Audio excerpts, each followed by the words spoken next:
tous, bienvenue pour un nouveau NeuroLive. Bonjour Josiane. Salut. Alors du coup je dis bonjour, peut-être bonsoir aussi pour ceux qui nous regardent encore en France. Pourquoi? Parce que du coup là en fait je suis à Montréal et donc j'ai eu la chance de rencontrer Josiane qui est ergothérapeute, qui a volontiers donc proposé de faire un NeuroLive aujourd'hui sur les outils sensoriels pour pouvoir développer la disponibilité de l'enfant sur le temps de travail. Oui. Voilà. Et du coup donc alors pour que vous le sachiez, aujourd'hui donc le NeuroLive en fait il est diffusé, enfin ce live finalement, il est diffusé sur deux plateformes, on va dire ça comme ça. Oui, on peut dire que c'est un double live. Exactement, un double live, c'est une première, tu vois comme quoi en fait, premier NeuroLive à l'étranger, premier NeuroLive en double finalement, donc sur le groupe NeuroLive comme d'habitude, et puis également sur la page de Josiane. Josiane Caron Santa Ergothérapie. Ah, voilà. Ouais. Exactement, et du coup comme ça, donc on a de la chance, on va avoir pas mal de gens qui vont nous regarder. Ouais. Comme tu peux voir là déjà, les gens et tous se connectent, c'est parfait, il y a du monde. Peut-être que là, bon, pour le coup, pour qu'on se présente et tout mutuellement, parce que moi je pense que les gens tous sur ta page ne me connaissent pas, ça. et les gens peut-être sur NeuroLive et tout ne te connaissent pas encore malheureusement, donc ils vont avoir la chance de te connaître. On fait ça. Je t'en prie, à ton honneur. Je suis ergothérapeute depuis un petit peu plus de 20 ans. Une ergothérapeute qui est nerveuse. C'est vrai? Tu vois, j'ai un peu d'anxiété. Mais en fait, mais je crois que c'est normal. Au début et tout, on a tous un petit peu d'anxiété au début du live, et puis finalement, en fait, on se rend même pas compte, mais l'heure va passer tellement vite. J'ai peut-être un outil qui va m'aider. Toi-même, Alors, je disais depuis maintenant 20 20 ans. Mais je fais aussi beaucoup de formation maintenant. Et dans ce contexte-là, j'aime ça parler de ce que je connais puis de mon travail parce que ça peut aider d'autres personnes. Et voilà. Alors Josiane, vous le verrez, en fait, elle a développé énormément d'outils. Elle est extrêmement active sur les réseaux sociaux, sur Internet. Vous pouvez la retrouver du coup, sur Facebook, sur Instagram. Elle a aussi d'ailleurs, c'est un nouveau site Internet que tu as fait ou c'est un... il est toujours de plus en plus nouveau, mais le site c'est josianecaronsanta.com et c'est là que vous pouvez trouver toutes les mini-formations gratuites que je fais chaque semaine et les formations aussi plus avancées si vous désirez en apprendre plus sur les stratégies, la perspective de l'ergothérapie. Super. Vous comprenez du coup pourquoi lorsque donc on a échangé et tout sur Facebook, elle s'est proposée mais volontiers en fait de faire un NeuroLive parce que elle s'inscrit aussi dans cette dynamique de vouloir un maximum diffuser des outils, parler de sa profession, donner des solutions, des outils pour les familles, pour les patients. Et du coup voilà, c'est pour ça que c'est parfait, donc c'est pour ça que c'est aussi un plaisir de faire ce NeuroLive avec Josiane aujourd'hui. Mais c'est pas la seule raison non plus, c'est que comme professionnel, on ne travaille pas toute seule dans notre bulle. Okay? On travaille avec d'autres professionnels. Et ce qu'on fait en ergothérapie, on aborde le développement, le fonctionnement de l'enfant au quotidien, mais on n'est pas les seuls professionnels qui font ça. En fait, tous les professionnels qui travaillent en pédiatrie travaillent au niveau du développement et du fonctionnement de l'enfant. Et dans ce contexte-là, c'est intéressant de partager des stratégies et d'en apprendre aussi peut-être des autres professionnels. Donc c'est pour ça que ça m'intéressait aussi de sortir du monde de l'ergothérapie et d'aller dans le monde de la neuropsychologie. Et pour les gens qui sont davantage sur ma page, moi j'ai découvert NeuroLive parce que Gabrielle m'avait approché pour faire ce live-là, mais j'ai découvert aussi que dans son groupe NeuroLive, toi, chaque semaine, tu reçois quelqu'un et tu parles de sujets touchant le développement, le fonctionnement de l'enfant, d'un point de vue neuropsychologique ou autre, et c'est extrêmement éducatif. Alors moi, c'est une page maintenant c'est un groupe que je suis, et je vous encourage à aller voir ça et à suivre chaque semaine ce qui se passe là aussi. C'est gentil, merci beaucoup. Effectivement, alors du coup, donc, pour ceux qui ne connaissent pas, donc, je suis neuropsychologue, j'exerce en France. Et en fait, en France, et tout, on a lancé donc, le NeuroLive. Donc, c'est tous les jeudis de 20 h à 21 h, heure française. Alors maintenant, on fait plus un jeudi sur deux. Où en gros, en fait, on parle de différentes thématiques pour pouvoir donner un maximum d'informations, principalement en cas aux familles qui n'ont pas la chance de pouvoir consulter, alors que ce soit en cabinet, à l'hôpital, pour différentes raisons. Mais bon, donc en gros, en fait, on se rend disponible pour pouvoir donc, partager un maximum d'informations avec ces familles-là. Voilà. Ok, merveilleux. Alors, on parle d'outils sensoriels? C'est parti, c'est parti. Il y a plein de choses. Là déjà, en fait, du coup, de ce que vous pouvez voir, on a de la chance. Alors là, vraiment, il y a énormément déjà d'outils pour... on va peut-être les présenter, hein, ou ouais. Oui, mais pas tout de suite. Pas tout de suite. Parce que c'est pas une séance de magasinage seulement. C'est pas télé-shopping. L'idée, c'est que les outils sensoriels, ce sont ça. Ce sont des outils. Et un outil, ben, ce n'est pas bon en tout temps. OK? Donc, j'ai besoin d'un marteau si je veux frapper un clou, mais si j'ai une vis devant moi, ça ne fonctionnera pas. Et ce qu'il faut se dire d'emblée, c'est que un outil sensoriel, ça ne pourra jamais être utilisé sans raisonnement clinique. Ça, c'est la première chose à savoir. Et deuxièmement, ce sont des outils sensoriels. Donc, dès que je parle de sensoriel, je parle de système nerveux. OK? Et l'enfant, ce n'est pas que parce qu'il n'a pas un bon traitement dans son système nerveux qui n'est pas disponible. OK? Il y a plusieurs raisons pour un enfant pour avoir une disponibilité qui va être réduite. Hein, tu es d'accord avec moi? Carrément. Un enfant peut être moins disponible pour des raisons affectives, pour des raisons cognitives, il ne comprend pas ce qui va se passer. On peut lui présenter des activités qui ne font pas de sens, qui sont trop difficiles. Il peut être simplement fatigué, malade. Il peut avoir plein de raisons. Et c'est pas parce qu'un outil, c'est ça qu'on va discuter aujourd'hui, c'est qu'un outil a un potentiel, on va voir leur potentiel, on va dire neurosensoriel, comment il peut faire un impact sur le système nerveux et ce que ça pourrait apporter. Mais ça ne pourra pas nécessairement apporter ça à un enfant qui n'a pas de difficulté nécessairement avec le traitement sensoriel cette journée-là ou dont la non-disponibilité relève d'une autre raison. Alors, tu as tout à fait raison en fait du coup de préciser ça. Effectivement, en fait, tu recadres en disant que clairement, là aujourd'hui quand même en fait, on va parler de la disponibilité finalement en fait de l'enfant en séance. Comment optimiser un maximum ce temps de rééducation avec l'enfant en s'assurant que du coup l'enfant va être disponible par rapport à ce qu'on cherche à lui faire apprendre ou là où il veut progresser. Et c'est dans ce cadre-là que du coup toi en tout cas tu utilises certains outils sensoriels pour, alors du coup là tu fais le lien avec de la neuro, pour activer certains circuits finalement en fait neurologiques, parce que ça permet aussi de pouvoir favoriser les apprentissages. Oui, c'est un peu ça. Donc, on fait juste garder ça en tête avant d'aller plus loin, parce que les outils ne fonctionneront pas en tout temps, sur tous les enfants, et même sur un même enfant d'un contexte à l'autre. Oui. Alors, c'est des gros, ça dépend, et il y a plusieurs autres stratégies sensorielles et non sensorielles qui peuvent aider. Donc, il n'y a rien de magique. OK? On enlève notre cape de super-héros ou de baguette magique. C'est pas parce que j'ai acheté tout ça que maintenant les enfants doivent bien fonctionner. On s'entend là-dessus? Oui, carrément. OK. Alors, il y a des outils qui sont davantage sensoriels, comme je disais. Donc, quand on parle d'outils sensoriels, on parle des sens. Et l'idée, c'est que le système nerveux se régule, entre autres, avec de l'apport de stimulation sensorielle. Et certains outils peuvent en procurer. Fait que si on va dans la sensation tactile, le sens du toucher, si on veut. C'est ce que j'ai utilisé d'emblée tantôt. Je suis allée vers une petite balle qui se coince. OK? Alors, des objets qui se serrent, j'en ai quelques-uns. Et ils sont différents, ils ont des caractéristiques différentes.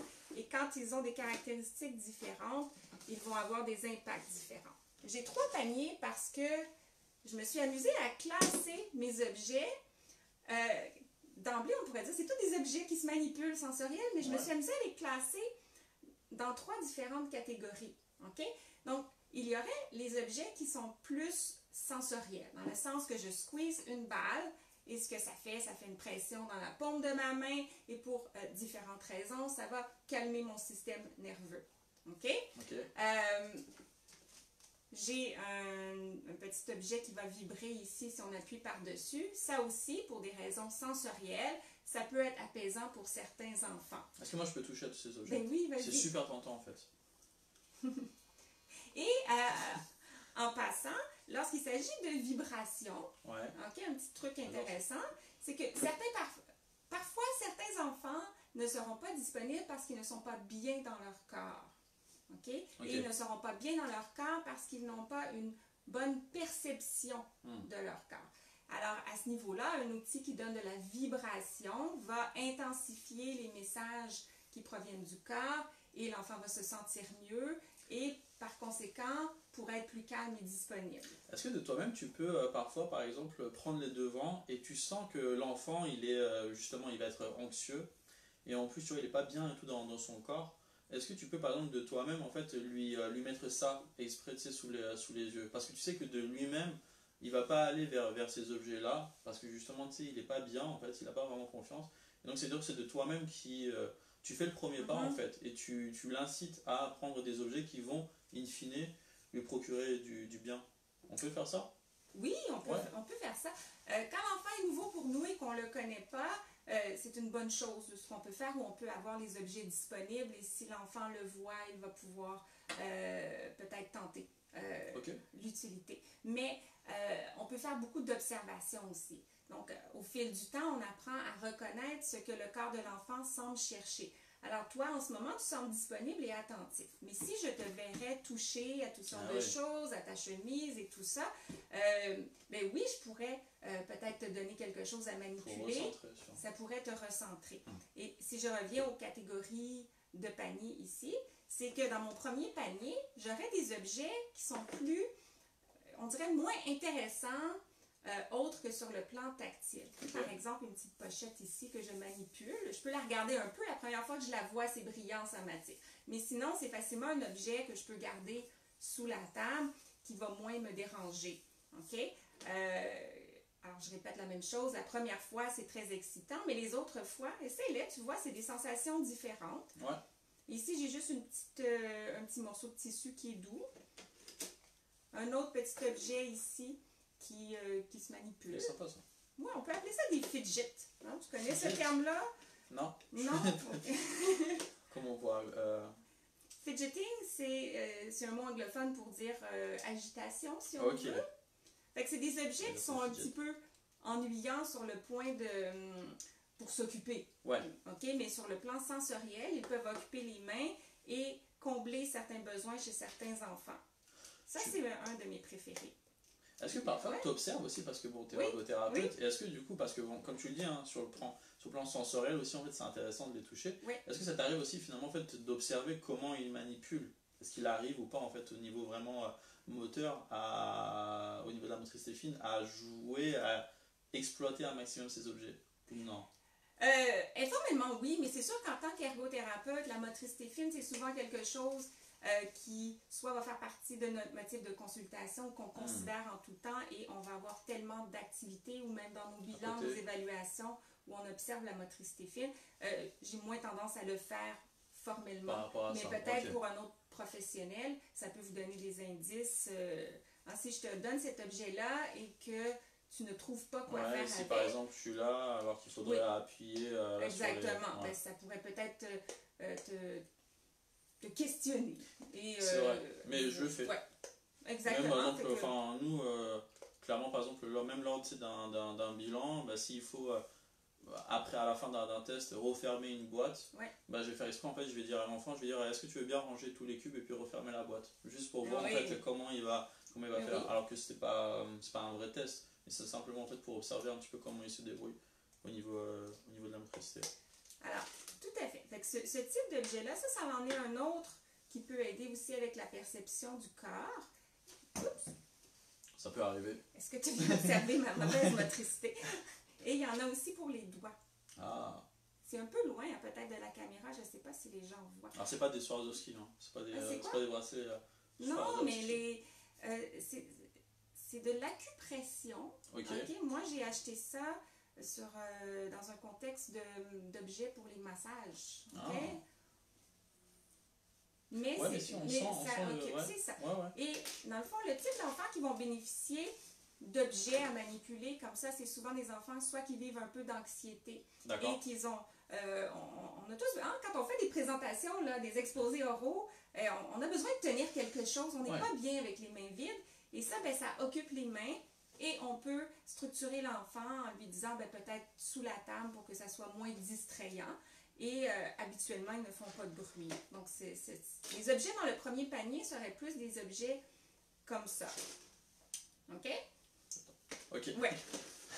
Dans le deuxième panier, ce sont des objets plus cool sur le plan visuel.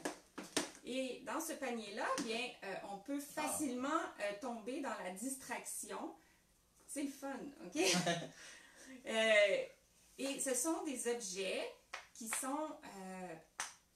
qui peuvent avoir certains bruits et qui sont idéaux pour des pauses. Tu sais, des fois, on parle de pauses sensorielles. OK, Gabrielle, là, je pense que tu as l'air fatiguée. Je vois que tu participes moins bien que tout à l'heure. Voudrais-tu prendre une petite pause? Et voici un petit panier d'objets pour t'occuper. Okay? Et hop, je prends ça. Tu prends ça. Parce que tu vois qu'avec un... si tu veux dire quelque chose, tu m'arrêtes. Hein? En fait, moi, là, du coup, directement, j'avais une question. Oui. C'est, est-ce que de toi-même... Alors, parce que tu dis que ceux-là, ils sont plus fun. C'est par exemple, c'est pour la pause. Donc, en fait, alors moi, comment, en gros, j'interprète ça? Ça veut dire que c'est plus, en gros, une récompense que... Peut-être que je me trompe pas, mais c'est comme ça que je l'interprète. Ça dépend du contexte dans lequel tu l'utilises. On peut offrir un temps de panier comme ça en récompense à un enfant qui a travaillé fort. C'est sûr que ça va être très, très apprécié. Mais en contexte d'ergothérapie, un des objectifs que l'on a très, très souvent, c'est un objectif de régulation. L'enfant doit apprendre à s'auto-réguler, à prendre conscience de ses pertes d'attention, de disponibilité, de contrôle, à reprendre le contrôle. Et comme je viens de faire là, moi, c'est quelque chose que je fais beaucoup, où je dirais, ben je vois que tu gigotes beaucoup, je vois que ta posture est moins bonne que tantôt, je vois que tu me regardes moins dans les yeux.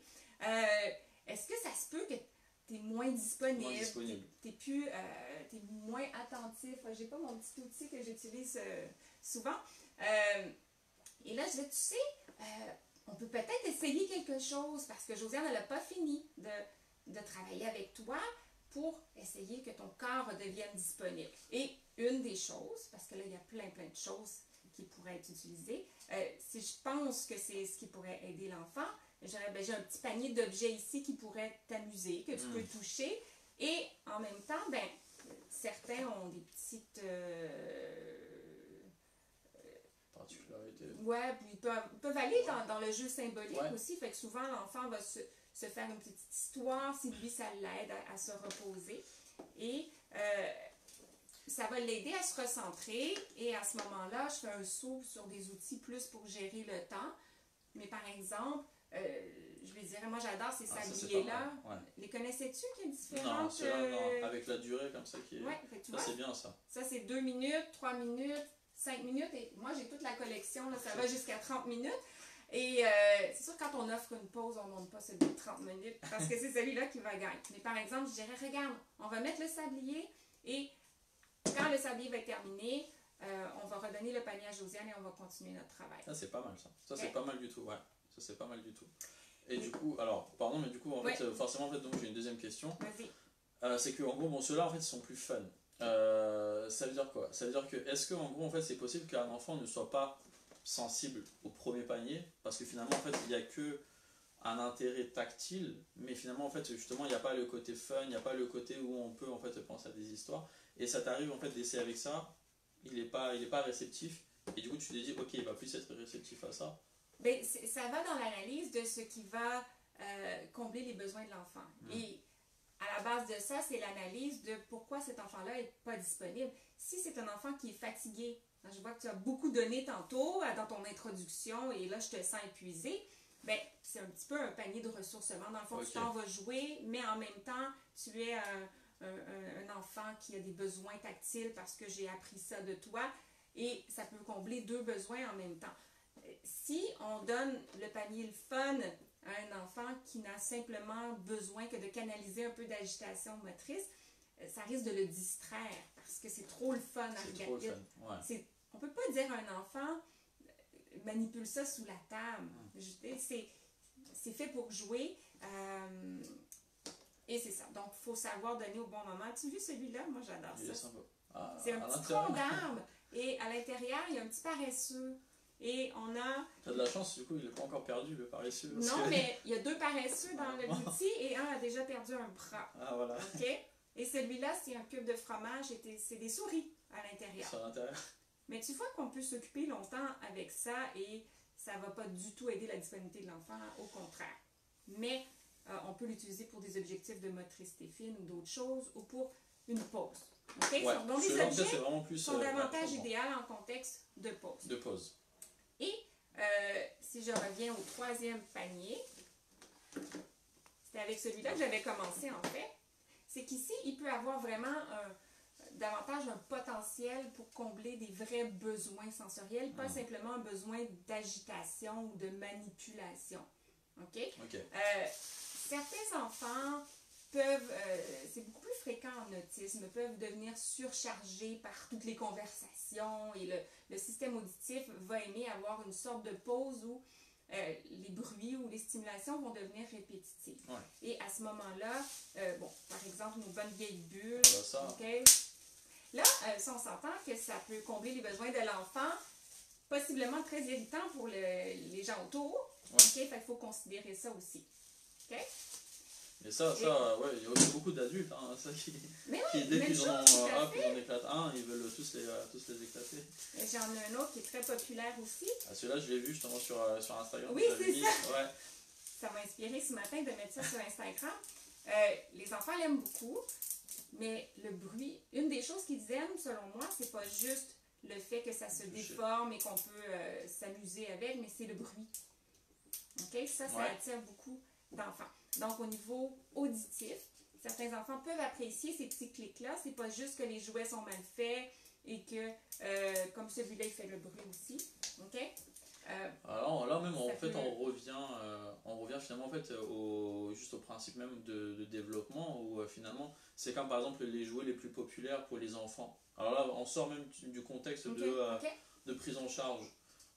Normalement, les jouets par exemple les plus populaires, ça va être les jeux où tu appuies sur un bouton et ça fait de la lumière et ça fait un bruit, et puis même par exemple parfois il y a de l'odeur et tout, et justement en fait ça active plusieurs sens. Finalement en fait c'est ça, on a commencé par le toucher, mais là par exemple là tu vois, tu parles du bruit, et finalement en fait en gros c'est en touchant qu'il y a un bruit, et tout ça en fait c'est davantage et davantage stimulant pour l'enfant.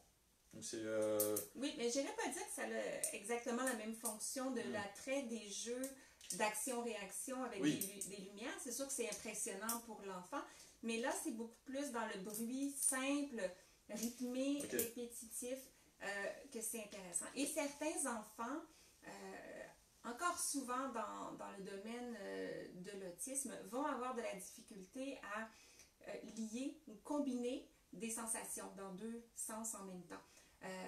Par exemple, un objet dans lequel je peux pousser et qu'il se passe un bruit en même temps, ça me force et en même temps, ça me force à traiter l'auditif et mon visuel et mon tactile en même temps. Tu vois, 3 sens. Et le faisant une fois, le système nerveux n'est pas prêt à le faire. Mais en le faisant plusieurs fois, de plus en plus, le système nerveux apprend à combiner ces sens-là. Donc, c'est éducatif. Et c'est sûr qu'on parle de régulation, mais le corps, le cerveau, le système nerveux aime apprendre. Et si c'est quelque chose ça lui apprend quelque chose, il va vouloir le refaire et ça va être régulateur pour lui. OK? Alors, c'est plus dans cette optique-là qu'on l'utiliserait dans un contexte de régulation que de jeu. Mais les jeux d'action-réaction, c'est sûr que c'est super agréable aussi pour les tout petits. Et finalement, même en fait, en fonction du niveau de l'enfant, finalement même alors ces outils-là qui peuvent permettre à rendre disponible davantage et tout l'enfant lors de ta prise en charge, ça peut aussi finalement, mais parce que tu as employé le terme d'éducatif, de jeu éducatif, c'est vrai que par exemple un enfant qui alors en fait va appuyer par exemple là-dessus, mais sans regarder, du coup va avoir le bruit, on va lui apprendre en fait, du coup, à regarder où est-ce qu'il met le doigt, et comme ça ça va travailler tout simplement en fait la précision visuomotrice aussi. C'est le fun, les différents points de vue. Parce que, dans le fond, moi, ce que je vais faire d'abord, c'est interpréter que si l'enfant ne regarde pas en même temps, c'est que c'est trop difficile pour le système nerveux de le faire. Et je vais justement lui présenter des objets qui, à force de le faire, le système nerveux va être de plus en plus à l'aise et tenter d'orienter. Et c'est ça, c'est pas toi qui vas éduquer l'enfant, c'est l'activité qui va être éducative pour le système nerveux de l'enfant. Mais toi, comme éducateur, tu peux lui donner l'objet aussi. Mais c'est souvent pas un problème de précision visuomotrice à cette étape-là, c'est un problème de gestion. Plusieurs choses à gérer pour... Oui, multisensoriel. Dans ce panier-là aussi, bon, j'ai de la pâte à modeler ou un autre type de... C'est un peu comme sèche, une pâte à modeler sèche. C'est doux, c'est plus doux. Et celle-là ici, il y a des odeurs aussi. Okay? Et je rappelle qu'on est dans le panier où on peut avoir des vrais impacts. Et certains enfants vont répondre bien aux odeurs. Tu dois savoir, dans le fond, que les odeurs, c'est une des sensations les plus rapides pour affecter l'état du système nerveux à la hausse ou à la baisse. OK? Fait que si c'est une odeur que je n'aime pas, rapidement, ça va me désorganiser. Et c'est une odeur, moi, tu me amènes une odeur de café et tout d'un coup, je suis disponible, je suis de bonne humeur, ça va bien. Et certains enfants, la pâte à modeler, entre autres les enfants qui ont tendance à manger encore la pâte à modeler, il y en a qui vont la manger pour d'autres raisons, mais il y en a d'autres, c'est parce que c'est l'odeur qui est attirante et le goût, l'olfaction, ça fonctionne ensemble. Ils vont manger parce qu'ils sont attirés par l'odeur aussi. C'est une odeur qui leur fait du bien, mais ça c'est un autre sujet où on pourrait parler de partir à la recherche des odeurs qui sont régulatrices pour l'enfant parce que c'est pas toujours des odeurs évidentes. Okay? Ça peut être peut-être pas un parfum de maman, papa, là, mais ici c'est un petit parfum, un spray de vanille.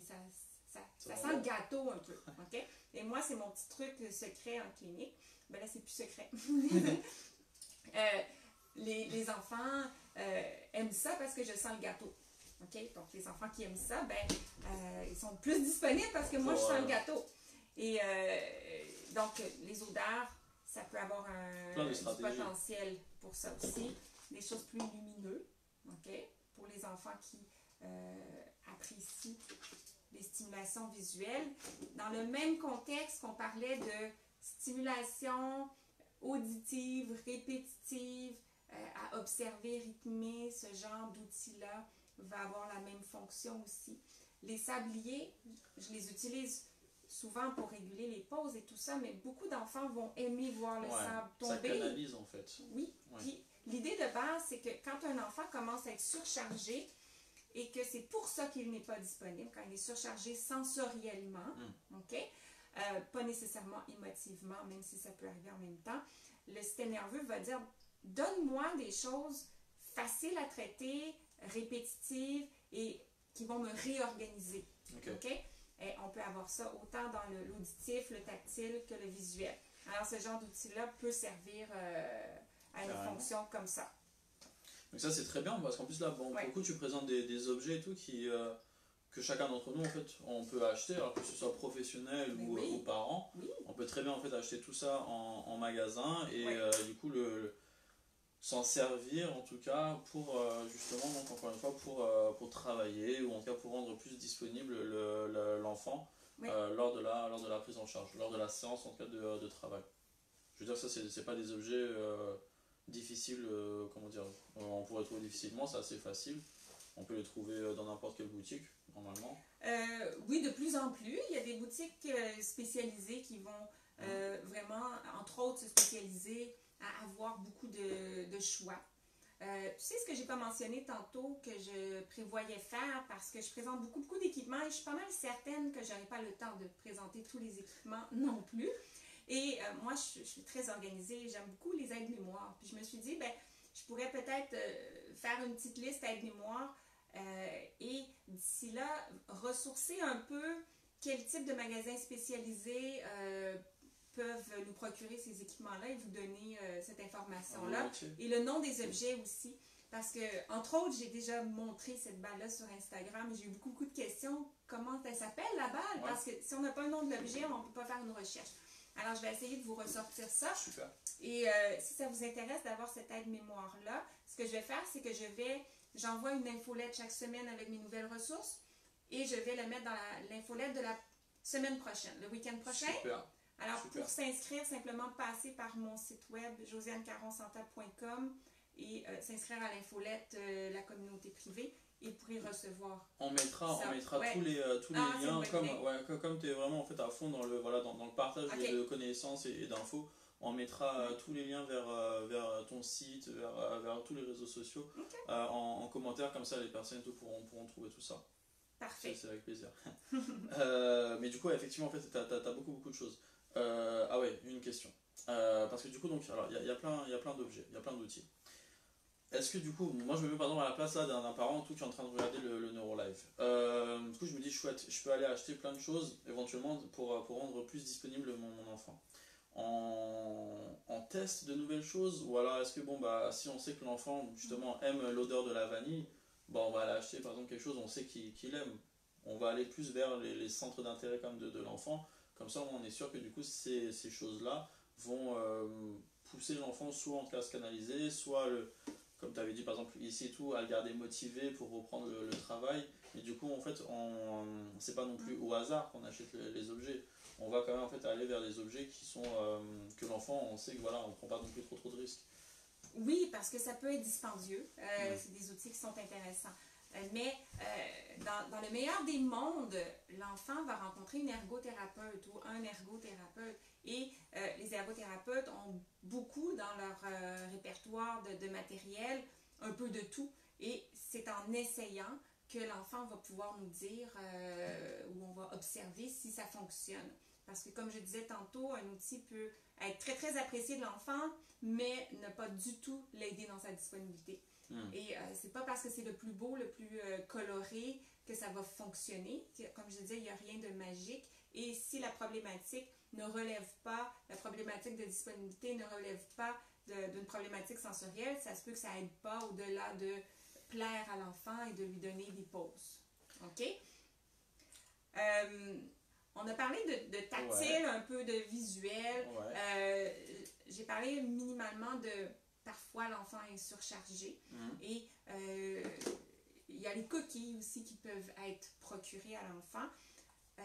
Je voulais juste mettre une petite bémol sur les coquilles parce que lorsqu'un enfant a tendance à être surchargé sur le plan auditif, il risque fort d'apprécier les coquilles. Et il faut faire très attention. Moi, je suggère de ne jamais procurer des coquilles à un enfant sans avoir vérifié avec un professionnel, soit un ergothérapeute ou un audiologiste ou un orthophoniste qui peut nous outiller davantage sur le profil auditif de cet enfant-là. Parce que l'enfant va vouloir les mettre et on peut les mettre trop et on peut aggraver beaucoup un problème. Donc, j'aimerais toujours que ça soit encadré par un professionnel. Là, je ne parle pas d'un enfant de 11 ans en classe régulière qui a peut-être une petite fragilité au niveau de l'attention ou qui sait que ça va l'aider temporairement pendant un examen. Ça, c'est correct. Mais pour tous les enfants où on a vraiment des plus grosses problématiques et qui ne comprennent pas dans le fond tout à fait la fonction de l'outil et qui pourraient être susceptibles aussi à ne pas vouloir redonner l'outil, c'est vraiment important de consulter un professionnel pour faire ça. J'avais le goût. Avais-tu une question? J'ai une question. Alors celle-là, je vais la garder pour la fin. Mais oui, je la garderai pour la fin. J'avais le goût de passer vers des sensations un petit peu plus internes. OK. Je vais vous parler de proprioception. Est-ce que tu sais ce que c'est? Oui. Alors, la proprioception va d'emblée permettre au système nerveux de déclencher des hormones qui vont être calmantes pour le système nerveux, apaisantes. On connaît tous l'effet d'un massage sur nous, entre autres. La pression profonde qui est appuyée fort, dans le fond, c'est une sensation tactile profonde. Et la proprioception, pour distinguer un petit peu, ça provient des muscles et des articulations des ligaments lorsqu'ils sont étirés et contractés. Donc, c'est pas tout à fait la même chose, mais pour la conversation d'aujourd'hui, c'est correct si on les mélange. Alors, ceci est une peluche, un toutou, communément appelé toutou lourd. OK? C'est tout pesant. Tout pesant. Non, celui-là, c'est un Manimo. Mais il y a différentes compagnies, il y a différents noms. Mais c'est pour ça que je montre celui-là parce que j'en ai plusieurs à la clinique, mais je vais l'appeler Toutou parce qu'il existe d'autres compagnies aussi qui fabriquent des équipements comme celui-là. D'accord. OK? Et ce que c'est, dans le fond, ça procure de la lourdeur qu'on peut placer à l'endroit qui nous fait du bien, souvent sur les cuisses, parfois autour du cou. Il existe différentes formes. Donc, si c'est les épaules, toi, qui te font du bien. Oui. OK? J'ai de la chance, c'est pas un vrai. Hein, parce que moi, les serpents. Ben non. Et une grenouille. Donc, plein d'animaux. C'est pas juste pour donner de la variété, c'est qu'ils ont différents poids. Celui-là, je pense qu'il est 2 livres. Celui-là, 3.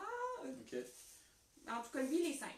2, 3. 5 livres. 2,5 peut-être, quelque chose comme ça. Donc, lui, il est pas mal plus lourd. Ouais. OK? Et l'idée, c'est que ça peut apaiser de l'avoir sur nous. Et quand on en a plusieurs, on peut se faire une belle pause de relaxation avec de l'apesanteur. Mais il faut faire, encore une fois, attention aux facteurs sécurité, le poids de l'enfant. Moi, je préfère, quand on utilise ces objets-là, dans le fond, que l'enfant se choisisse et sache qu'est-ce qu'il fait, puis on le supervise. On n'impose jamais. À partir de quel âge, justement? On va dire à partir de quel âge on peut l'utiliser pour un enfant? Mais vraiment, tu sais, pour ce bienfait-là, là, du poids. Pas le côté, oui, c'est un animal, mais vraiment le poids. C'est une très bonne question. Je pense que au niveau sécurité, il faudrait faire attention en bas de 3 ans. Ils sont quand même assez résistants, mais ça peut arriver, je pense que si on les mord, que ça... À l'intérieur, ouais, mais c'est ça. Je suis pas certaine. Mais au niveau sécurité, il faudrait voir avec les fabricants. Mais au niveau de procurer les stimulations, je pense que quand l'enfant est capable de transporter, de placer sur lui et de l'enlever de lui-même, c'est quelque chose qui peut être utile. Carrément. Mais on s'entend que ça peut être passif, donc comme on a dit, on le laisse sur nous. Ouais. Et ça peut être aussi actif, donc le transporter. Et quand on le garde juste sur nous, c'est là qu'on va bénéficier de pression profonde. Mais si on se met à le transporter, là, la pression profonde, finalement, elle est simplement dans notre main. On n'en a pas beaucoup, mais j'ai beaucoup de sensations dans tous mes muscles de mon corps. Et même au complet, parce que là, c'est lourd. Donc, tout déplacer mon corps va être plus lourd, mes bras vont travailler fort. Et quand on a la combinaison de la proprioception, la pression profonde, on a plus d'effets calmants. 10 minutes à peu près qu'on pourrait voir un impact si ça aide l'enfant. OK? Donc, l'effet d'avoir envoyé quelques hormones, neurotransmetteurs apaisants, on pourrait voir un impact à peu près en 10 minutes. L'impact peut durer une vingtaine de minutes si on est en passif. Donc, une fois qu'il est ici, ça peut durer à ce moment-là. À un moment donné, le corps va s'habituer. C'est comme si le corps se réajuste au fait que j'ai un nouveau poids. Okay? J'ai pu, comme si j'avais gagné du poids soudainement, j'ai 5 livres de plus, le corps s'habitue et j'aurais plus l'impact de la pression profonde comme telle. Fait qu'à ce moment-là, c'est pas grave si l'enfant le garde plus longtemps, parce que comme c'est un toutou, ben les enfants, aussi au niveau affectif, ça peut être rassurant, ils peuvent l'aimer. Et tactilement parlant aussi, les petites billes, certains enfants vont aimer les serrer et les manipuler. Ben justement, du coup, moi c'était ça en fait ma question. Tous ces objets et tout, c'est pour permettre et tout de rendre donc plus disponible l'enfant pour la prise en charge. Imaginons que donc on tombe et tout face à un enfant qui en fait ne veut pas se défaire de ce jouet. Ça peut arriver ça aussi. On lui donne ça, ben en fait du coup il aime trop ça et en fait il veut garder ça et en fait on le perd totalement. On perd totalement. Comment en fait on peut faire, que ce soit en fait en tant que professionnel ou en tant que parent, pour que ça reste en fait un objet de plaisir, mais qui est là plus en fait pour faire pour permettre à ce que ce qui doit être travaillé réellement soit travaillé et ne pas finalement le distraire, parce qu'en vrai on peut très bien aussi distraire en fait un enfant avec ça et du coup en fait il laisse tomber totalement en fait la séance d'ergo et il se dit mais moi chouette, j'ai un nouvel ami et je vais garder celui-là. Ça arrive souvent en séance. Mais je dirais que ça arrive moins en séance d'ergo.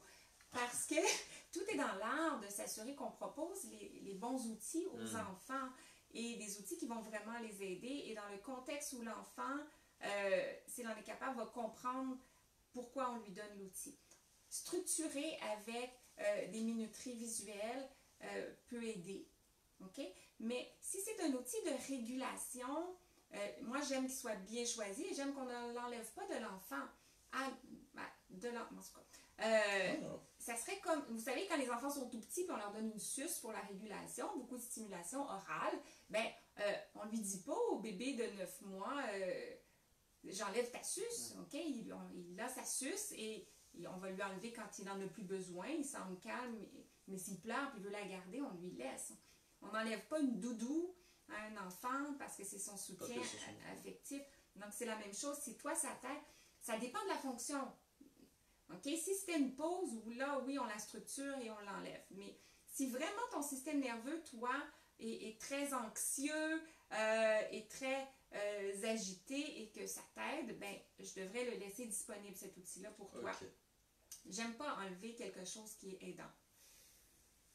Ouais, je comprends. Parce que dans le fond, ça devient palliatif. Je mets des lunettes pour voir mieux. C'est pas une récompense. Ouais. OK? Ouais.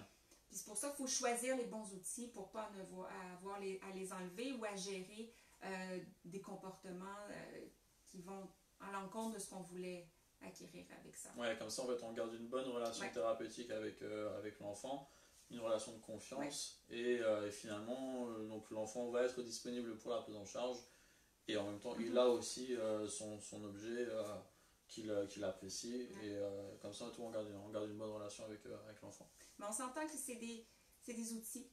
Oui. C'est des outils seulement, et quand on est dans le ici maintenant, on essaie de faire une séance avec un enfant en clinique ou à la maison, une séance de devoir, on veut fonctionner dans le ici maintenant, et peut-être qu'un de ces outils-là peut aider, mais la problématique de base en dessous de ça, c'est l'enfant a des vraies fragilités attentionnelles, des vraies faiblesses de son processus sensoriel et tout ça, il faut aller les évaluer avec le bon professionnel et travailler ces choses-là aussi. Ça n'enlève pas la pertinence d'un bilan en neuropsychologie ou en ergothérapie, mais ça peut fonctionner et donner un petit peu plus de fonctionnement dans le ici maintenant. Ouais. OK? Comme le temps file, je vais vous présenter quand même quelques autres types d'outils. Bien sûr, bien sûr. Et pour qu'on ait le temps de faire quelques questions aussi. Ouais, parce que j'en avais à apprendre après. Mais... Non, oui. J'ai parlé en début de présentation de vibration. Ouais. Moi, un coup de cœur que j'ai, c'est ces coussins-là qui vibrent quand on les comprime. OK? Ah ouais. Alors, on peut s'asseoir dessus. T'as envie d'essayer? M'asseoir dessus? Ah oui, c'est vrai, ça vibre. Attends. Certains enfants vont s'asseoir dessus, rester assis dessus toute la séance. Et ça va plus vibrer? C'est... Ouais. C'est quelque chose, hein? Ouais. Donc, l'enfant qui apprécie ça, c'est parce que vraiment, il y a un besoin là, dans son corps. OK? Encore là, à mieux comprendre, on peut simplement s'appuyer dessus. Ce qui est bien, c'est que peut-être qu'on n'en veut pas en tout temps. Ouais. Et je me redresse un petit peu, j'en ai moins. C'est vrai. OK? Il y en a différentes formes. Et encore là, il y en a qui sont plus tactiles, on peut avoir un peu plus, mais aussi très distrayants. Là, c'est là que ça cache sur une corde. Mais ça, limite, ça, c'est fashion. Oui, c'est fashion, c'est ça. Mais ça peut aider. Le bruit, par contre, n'est pas adéquat dans tous les contextes. Alors après, il y a le côté... je sais pas en fait comment ça se passe et tout au Québec pour les écoles. Parce que je sais, par exemple, tu vois, en fait, en France, certains enseignants vont accepter que l'enfant, typiquement, en fait, il est... Alors là, peut-être que tu vois, je saute une étape, mais il est en fait un objet qui va l'aider en fait à davantage se concentrer, à être davantage disponible et tout en classe. Parce que par exemple, ça, tu vois, on est d'accord que ça dérange pas trop les autres élèves. Non. Bon, après ça, oui, ça c'est autre chose. Mais lorsqu'on est avec des enfants qui ont peut-être des défis développementaux plus grands et qui sont dans une classe spécialisée, c'est très très accepté. Ça fait partie du mobilier de ces classes-là, souvent, en tout cas au Québec. Donc, c'est bien à considérer. On a des coussins d'air. Vous avez peut-être déjà entendu parler de s'asseoir sur un ballon d'exercice. Même fonction un petit peu. Avec ce coussin d'air-là, va permettre à l'enfant de faire des mouvements. Oui, tu t'assois dessus. des petits mouvements discrets. Ah ouais. OK? Et bien qu'on peut travailler avec des outils comme ça pour travailler du développement postural. Mais carrément. Si on est seulement dans un défi, par exemple, de disponibilité, c'est que certains enfants, les enfants avec un TDAH souvent, vont avoir besoin de bouger, mais on ne peut pas bouger tout le temps. Et on ne peut pas tout le temps prendre des pauses. Et ça leur permet de bouger discrètement pendant qu'on fait une discussion ou du travail à la table. Même chose que si on serait assis sur un gros ballon. Puis il existe différentes formes qui peuvent permettre ça aussi. Celui-là a davantage des bénéfices pour les composantes posturales. Les enfants qui ont de la difficulté à rester assis droit, ça va aider à relever le bassin un petit peu. Okay. Mais autrement, ce qu'on discute aujourd'hui, c'est surtout le mouvement qui va être aidant. Bien que lorsqu'on est à la table, un enfant qui a des grosses problématiques avec son contrôle postural et beaucoup de faiblesse, c'est dur d'être disponible quand tu n'es pas bien. Puis que t'es... Donc, d'aller chercher des bons équipements qui peuvent aider à améliorer la posture et permettre des petits mouvements, ça peut être gagnant. Ça, c'est typiquement en fait, des choses à acheter pour les utiliser à la maison, même pour, comme tu dis, hein, par exemple, voilà, j'ai des devoirs. Au repas aussi. Oui, au repas, ouais, carrément. Hein? Combien d'enfants ont de la difficulté à être disponibles pour la durée du repas. Et regarde, tire à ta droite, il y a un tabouret vraiment génial que je me suis procuré récemment. OK? Et je vais te demander de t'asseoir dessus pour... Prends des risques. Assieds-toi. Et là, je te descends un petit peu. OK? C'est bon. Alors là, tu peux bouger. Ah ouais. Même chose. Et ça aussi, c'est hyper discret. Comme les coussins, ça te permet de bouger un peu et de te garder en mouvement sans que ça dérange trop les gens autour. C'est génial. C'est vraiment, vraiment le fun. Ah ouais. Et celui-là, il est ajustable. Donc, pour les grands ou les petits, là, on peut s'assurer de toujours avoir une bonne ergonomie et que les pieds soient au sol. OK? En clinique, c'est sûr qu'en ergothérapie, on a accès souvent à des équipements suspendus. Comme là, ici, j'ai une sorte de poche et j'ai mis ma poupée dedans. OK? Parce que les stimulations vestibulaires, qu'on appelle le mouvement, qui va stimuler le système vestibulaire, quand c'est calme, rythmé, qu'on peut combiner aussi avec de la musique douce, ça peut être extrêmement calmant. Ou l'inverse, hein, un enfant qui a un système nerveux qui s'endort, qui a besoin de stimulation, une petite période où on s'amuse là-dedans, ça peut aider beaucoup la disponibilité. On s'entend qu'on n'a pas ça à la maison ou dans les autres cliniques. Mais il faut garder en tête que ça existe et que c'est des choses qui peuvent aider beaucoup certains enfants. Mais c'est vrai que alors, du coup, ça passe réellement par... Et d'ailleurs, tu avais commencé par ça. En fait, finalement, le fait d'observer aussi, tout simplement, l'enfant pour peut-être, idéalement, en fait, anticiper même clairement ce qui va lui être utile. Et comme ça, on ne perd pas de temps et en fait, on lui propose directement les outils et on sait qu'il va être réceptif à ça et du coup, après, il va être disponible. Mais ça passe par cette phase, en fait, d'observation aussi. Observation de l'enfant, Parce qu'en somme, il est possible que l'enfant ait des besoins dans son corps et il est possible que certains objets, matériels, équipements comblent ses besoins. Donc, ça vaut la peine de faire de l'essai-erreur et d'essayer. Bien sûr qu'il ne faut pas que les erreurs soient trop dispendieuses. C'est là que c'est difficile parce que on peut pas... Parfois, on peut essayer les objets dans le magasin, mais tant qu'on ne l'a pas essayé dans le vrai contexte, si on n'est pas en train de faire des devoirs, on ne peut pas vraiment voir si ça va fonctionner. Okay? Et alors du coup, par exemple là par rapport à certains objets, on parlait d'âge, on va dire, où il faut, par exemple là, on avait dit que c'était à partir de 3 ans à peu près là, pour les peluches. Là. À vérifier là, avec les fabricants, mais moi je pense qu'à partir de 3 ans, c'est un outil vraiment sécuritaire et intéressant. Et je pense que de l'autre côté, en fait, on peut se dire que finalement, en fait, il n'y a même pas vraiment de limite d'âge. Finalement, en fait, parce que même bon là on parle des enfants, mais en fait même les adultes. Ouais, 40 ans. Voilà. Non mais voilà, par exemple, on a d'autres outils qui vont être plus, on va dire, qui vont être socialement plus acceptés. Le fait de tripoter un crayon, le fait de... c'est ce qu'on fait adulte. C'est ça, et ça du coup socialement en fait ça passe mieux que si je suis là à jouer avec de la pâte à modeler en plein réunion. Tout à fait, c'est ça. Ça se peut que je développe une perspective. Dans le fond, c'est ça.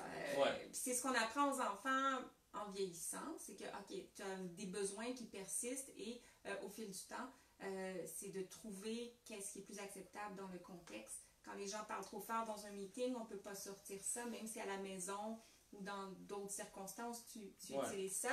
Et on travaille aussi d'autres moyens de régulation et aussi d'apprendre à tolérer l'inconfort. Mais ça, c'est un autre sujet, là, parce que c'est pas toujours de l'hypersensibilité qui va affecter la disponibilité de l'enfant.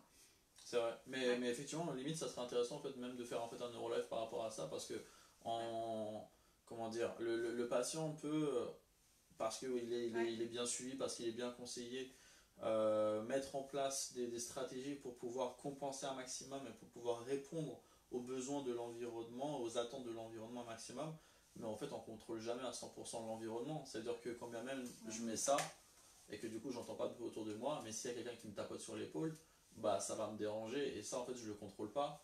Donc comment faire aussi pour comment dire, pour gérer en fait cet environnement parfois qui peut être ah oui, tout toxique. À fait, c'est un défi de toute une vie. Et notamment les personnes âgées, tout ça, vont aussi bénéficier de stimulation parce qu'ils en ont peut-être moins en fin de vie ou tout ça. Mais c'est d'autres sujets. C'est des outils qui peuvent être agréables pour tout le monde. Et moi, il y en a plusieurs que j'utilise. Moi, ça, c'est accroché à mes clés dans la voiture. Quand on est en attente, dans le trafic. C'est de se connaître, savoir ce qu'il y a, s'il nous plaît, puis on l'utilise, c'est bien correct. Carrément. Est-ce que ça te tente qu'on regarde quelques questions? On peut regarder. Tu es capable de lire? Bah, c'est ça en fait. Non, mais je voulais le dire dès le départ. C'est que, parce que bon, normalement, je vais travailler ma vue. Parce que normalement, hein, bon, pour ceux qui le savent et tout, c'est que donc les personnes interagissent et tout en live et donc laissent des commentaires.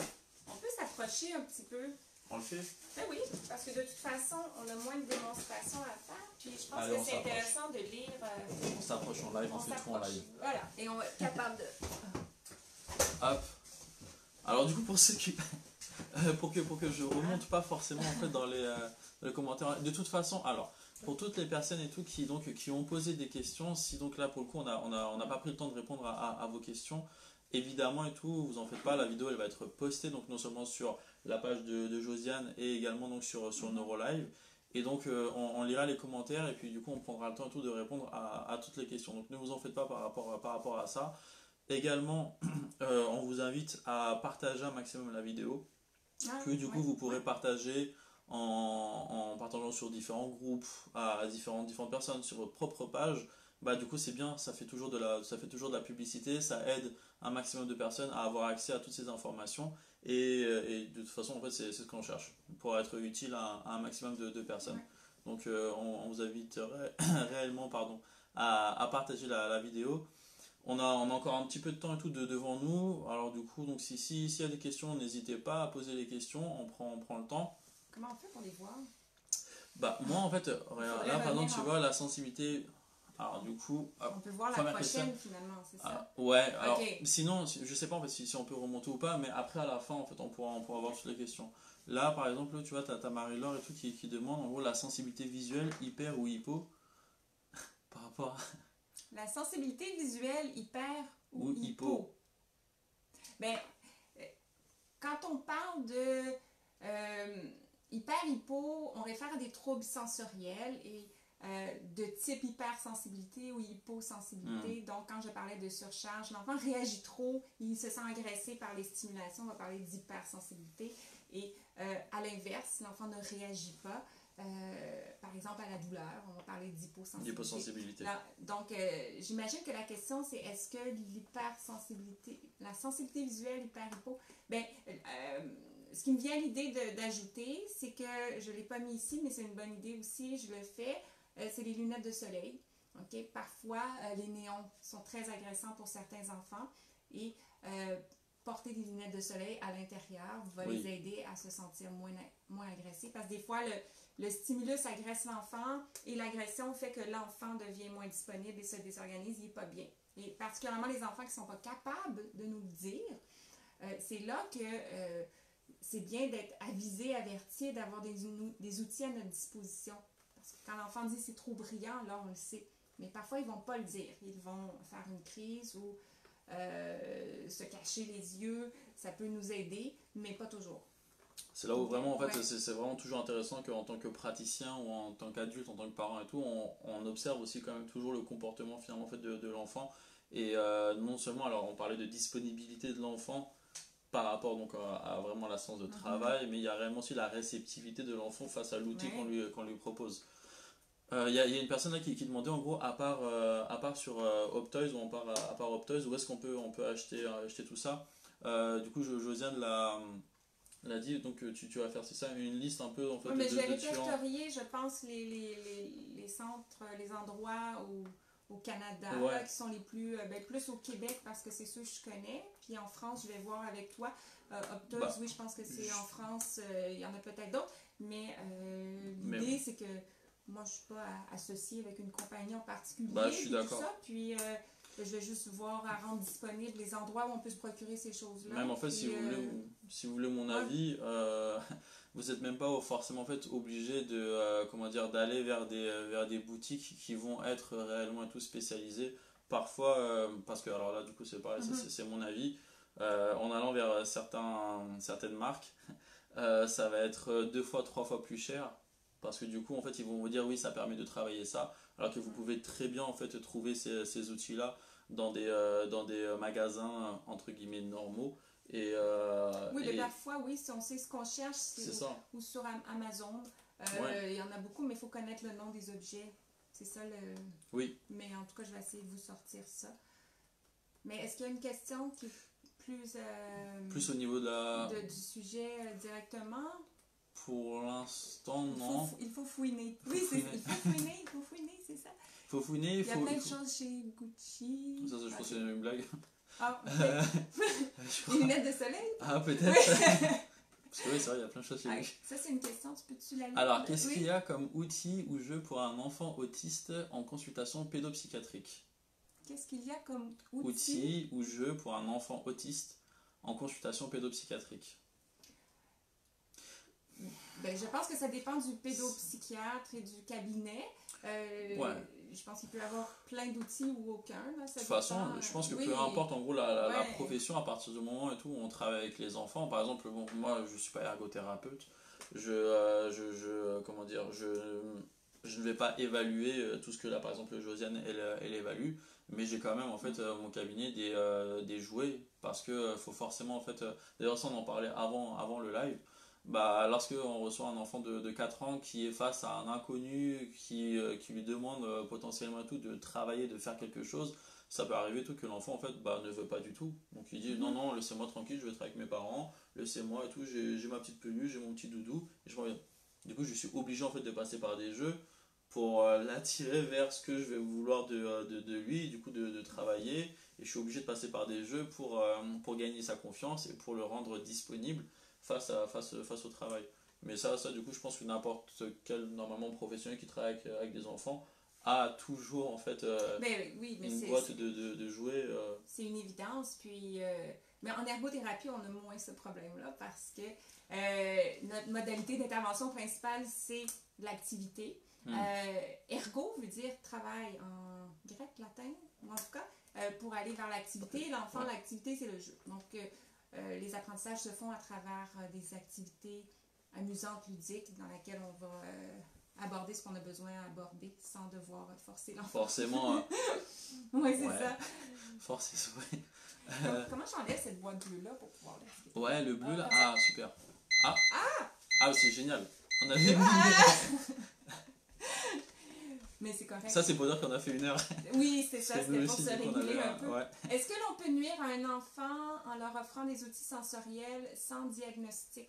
Là, moi, je n'irai pas jusqu'au diagnostic. L'idée, c'est que c'est pas parce que je suis autiste, j'ai besoin d'outils sensoriels, ou je dois être autiste, ou je dois avoir un TDAH, et tout ça. Mais est-ce qu'on peut nuire à un enfant en lui offrant les mauvais outils sensoriels? Oui.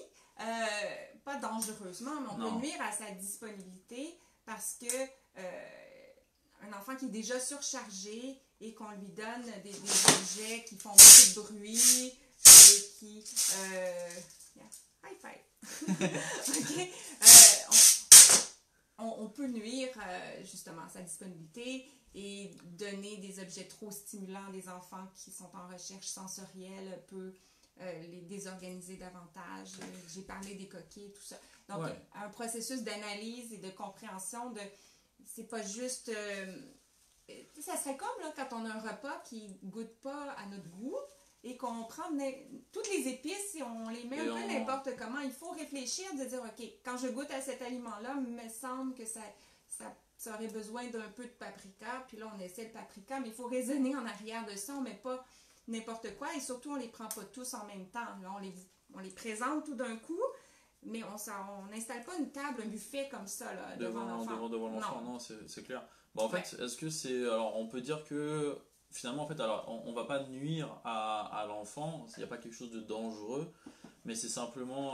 Celui-là, pas de danger, mais ça peut avoir des impacts importants au niveau du développement du langage si c'est surutilisé. En gros, en fait, il faut faire attention à ne pas prendre son temps, finalement, en fait, pour rien, alors qu'en fait, il pourrait être optimisé différemment. Exemple...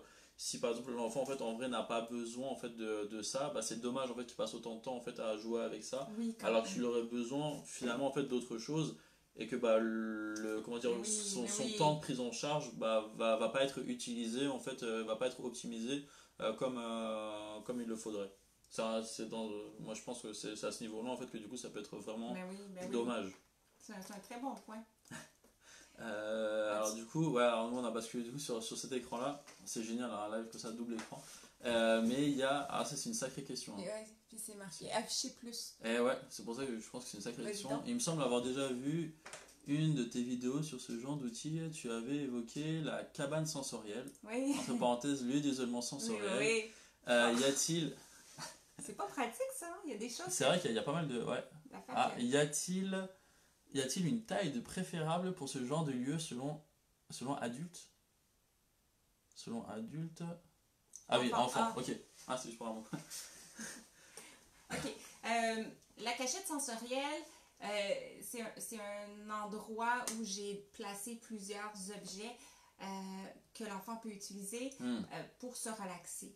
Okay? Mais à la base, c'est l'idée de la cachette. C'est pas juste parce que c'est pratique de mettre tous les endroits à la même place. C'est que certains enfants ont besoin du retrait. OK? Et oui, un objet peut aider, mais à un moment donné, l'enfant a besoin du retrait aussi social et des lumières et de tout le reste. Et les enfants qui ont ce besoin-là vont apprécier d'aller dans des petits endroits. Puis en fait, on va le voir rapidement. Vous avez peut-être remarqué, derrière nous, on a des gros coussins. Ça, c'est les enfants qui vont aller se coucher sous les coussins. Okay? J'ai une autre espèce de... Je vais vous le faire avec mes mains, là, un genre de banc, okay, qui est comme en demi-lune. Et parfois, les enfants ne connaissent pas encore ma cachette sensorielle. Ils ne savent pas qu'il y a un endroit pour se cacher. Et j'ai des enfants qui ont 10 ans, 12 ans, qui essaient de rentrer en dessous du petit banc, en dessous de ma trampoline aussi. Ils ont besoin de se cacher. Ils ont besoin d'être enveloppés. Alors, pour répondre à la question, c'est qu'il faut que ça soit petit et enveloppant. Donc, on ne pourrait pas dire ça, c'est une salle sensorielle.